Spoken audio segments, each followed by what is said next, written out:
We face, as all people know, an ecological crisis in our time, whether it's acid rain, the destruction of the ozone layer, the greenhouse effect. One would think that the CBSs and the NBCs of the world will be doing prime-time specials on these programs, having different scientists, talking about the issues, involving people in understanding what's going on in terms of our planet. They don't. The function of television is to make as much money as possible for the owners of the television stations and for those people who advertise the 30-second ads on television. So I would say that we're not going to bring about serious political change in this country until we deal with the media, which more and more is being swallowed up by large conglomerates. Very important issue. Some of you may have seen, there were some articles in the newspaper recently about the destruction of the ozone layer and the fact that the climate, the temperature on Earth may rise a few degrees. Is that significant? Does that just mean that the summer will be a little bit warm, we'll go swimming another day or two? Okay?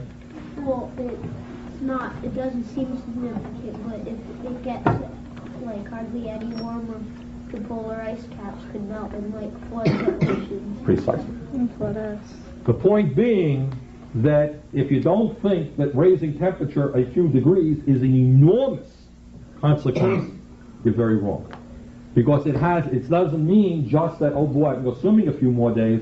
It means that the type of rays that come down from the sun will make us vulnerable to disease. It will have an impact on the polar caps in melting them. And it gets back to the point that she made, which is that everything relates to everything else. Okay, when that loudspeaker interrupted us, it relates to us. It relates to the conversation that we have. Everything relates to everything else. The environment is a very, very fragile system of interrelationships. And if one thing is disrupted, it'll have an effect on everything else. For example, if the raising of the temperature has an effect on drought, and I don't know that it will, but it might, and on the growing of food, on the growing of wheat, what does that mean in terms of the way we live? Yeah. Well, if the wheat is destroyed, then we're going to lose a lot of the food that we eat. Right, exactly. And if pollution has an effect on water, what does it obviously mean? Yep. That like we're going to dehydrate. Well, obviously you can't live without fresh water.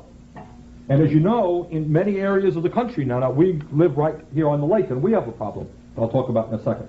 But in many areas of the country now, water, we take water for granted. It's not a big deal. But in many areas of the country, the availability of fresh drinking water is a major, major problem, and it is getting worse.